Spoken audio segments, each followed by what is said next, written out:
सुप्रभात छात्रों, हमने तीसरी कविता 15 अगस्त शुरू की है।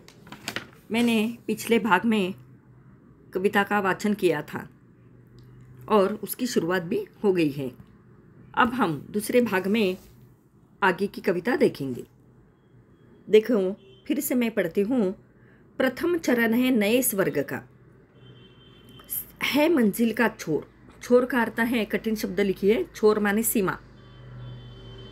इस जन मंथन से उठ आई पहली रतन हिलोर। जन मंथन का अर्थ है जन आंदोलन। अनेक लोगों ने हमारे भारत देश को आज़ादी प्राप्त करने के लिए जन आंदोलन किया था। तो ये पहली रतन हिलोर। रतन हिलोर का अर्थ है, हिलोर का अर्थ है लहरें, और रतन माने रत्न। अनेक स्वतंत्रता सेनानियों ने हमारे देश की आज़ादी के लिए वीर मरण जो है प्राप्त किया था। अभी शेष है पूरी होना, शेष माने बाकी, अभी शेष है पूरी होना जीवन मुक्ता डोर। मुक्ता का अर्थ है मोती और डोर माने एक माला। क्योंकि नहीं मिट पाई दुख की विगत सांवली कोर। सांवली का अर्थ है काली, दुख भरी। कोर का अर्थ है किनारा, माने दुख भरी यादें अभी हमारे मन से नहीं गई है। अभी भी हमें वो दिन जो है याद आते हैं। ले युग की पतवार। पतवार का अर्थ है नैया, जैसे नाव जिसे हम कहते हैं ना, पानी में होने वाली, चलने वाली। तो पतवार, उसका पतवार का अर्थ है सुकाणु, हाथ में लेकर उसे हम नाव चलाते हैं। बने अंबुदी। अंबुदी का अर्थ है सागर, समंदर, अंबुदी। बने अंबुदी महान रहना, पहरुए सावधान रहना। तो कवि यहाँ पर सैनिकों को ये कहना चाहते हैं कि स्वतंत्रता जिसको प्राप्त करना हमारा लक्ष्य था, इस नए स्वर्ग का पहला चरण है। यह स्वतंत्रता सभी लोगों के सामूहिक संघर्ष से मिला पहला रत्न है। अभी तो हमें बहुत प्रयत्न करके ऐसे लक्ष्य रूपी कई रत्न प्राप्त करने हैं और खुशियों की माला पिरोनी है, क्योंकि अभी भी इस देश का जनसाधारण गुलामी के वक्त हुए दुख, अपमान और इस देश की संपत्ति को हुए नुकसान को नहीं भूला है। आज़ादी के बाद देश के प्रति हमारी जिम्मेदारी और भी ज़्यादा हो गई है। कवि कहते हैं कि विगत सांवरी कोर ले युग की पतवार, बने अंबुदी महान रहना, पेरुए सावधान रहना।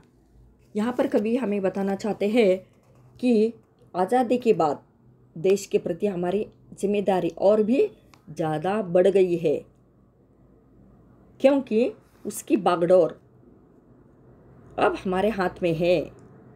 जैसे पतवार, बागडोर का मतलब हमें अपने मन में समुद्र के समान गहराई और विशालता रखते हुए हमें हमेशा सावधान या सतर्क रहना चाहिए।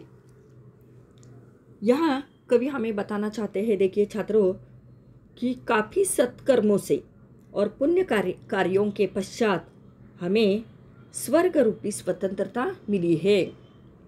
भले ही हमने अपने लक्ष्य की मंजिल पर पहुंचकर आज़ादी पाली, पर यह उसका आरंभिक काल है। अभी तो हमें आज़ादी मिली है। अब हमें आगे के कार्य कौन कौन से करने हैं। देखिए, हमारी आज़ादी देश की जनता के लंबे समय से किए जा रहे संघर्षों से प्राप्त यह हमें मिला हुआ पहला फल है। अभी तो हमें समाज के अलग अलग वर्ग के लोगों में एक दूसरे से बहुत दूरी है। उन सारे लोगों को हमें संगठित करना बाकी है। दुख की पुरानी काली छाया अभी भी हमारे देश से मिट नहीं पाई है। कवि कहते हैं कि देश के कर्णधारों माने सैनिकों, देशवासियों से कहते हैं कि वे बदलते युग के अनुसार सागर की तरह धीर गंभीर बनकर भारत का दिशा निर्देश करे, अर्थात देश में युग के अनुरूप परिवर्तन लाए, बदलाव लाए। वे देश के रक्षकों से सावधान रहने के लिए कहते हैं। तो इस तरह से कवि ने इस पहले चरण में हमारे देश के लिए अनेक कार्य हमें करने हैं। विभिन्न विकास अब हमें करना है। कौन कौन सा विकास हो सकता है?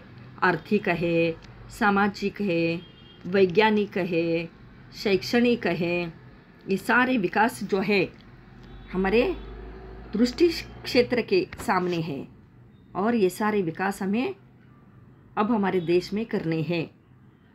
हमारे देश में जो अंग्रेज़ों ने हमारे देश पर 150 साल राज्य किया, हमारे जनता का उन्होंने शोषण किया, ये दुख भरी यादें जो है हमें भूलकर हमें अपने देश की प्रगति जो है करनी है। और ये कार्य जो है हमारे देश के भावी नागरिक, देश के नागरिक, वर्तमान समय में रहने वाले इन लोगों के हाथ में वे नाव की पतवार के समान हाथ में बागडोर संभाले और आगे बढ़े और अपने देश का विकास करे। अपने देश की वे ही लोग प्रगति कर सकते हैं। हमारे देश का उद्धार, हमारे देश की उन्नति, हमारे देश की प्रगति, हमारे देश का विकास जो है ऐसे ही लोगों के हाथ में है। तो हमें अब बहुत दूर जाना है। अभी अभी तो ये हमारा पहला छोर है, सीमा है, और इस सीमा से हमें आगे बहुत दूर तक ये बागडोर लेकर हमें अपनी मंजिल जो है आगे पार करनी है। तो इसी तरह से देश के नौजवान, देश के सैनिकों से कवि यहाँ पर सावधान, सतर्क रहने का आग्रह करते हैं। अब हम आगे तीसरे भाग में अगली पंक्तियों का भावार्थ देखेंगे। देखिए, मैं सिर्फ ये पंक्तियाँ पढ़ती हूँ और इसका अर्थ जो है हम तीसरे भाग में देखेंगे। यहाँ पर कवि हमें कहना चाहते हैं कि विषम श्रृंखलाएं टूटी है, विषम श्रृंखलाएं टूटी है, खुली समस्त दिशाएं, आज प्रभंजन बनकर चलती युग बंदिनी हवाएं, प्रश्न चिन्ह बन खड़ी हो गई ये सिमटी सीमाएं, आज पुराने सिंहासन की टूट रही प्रतिमाएं, उठता है तूफान, उठता है तूफान, इंदु तुम दीप्तिमान रहना, पेरुए सावधान रहना। तो इस तरह से हम तीसरे भाग में इसका अर्थ जो है देखेंगे। अब यहाँ आपके सामने साहित्य के संबंधी प्रश्न आपको दिए जाएंगे।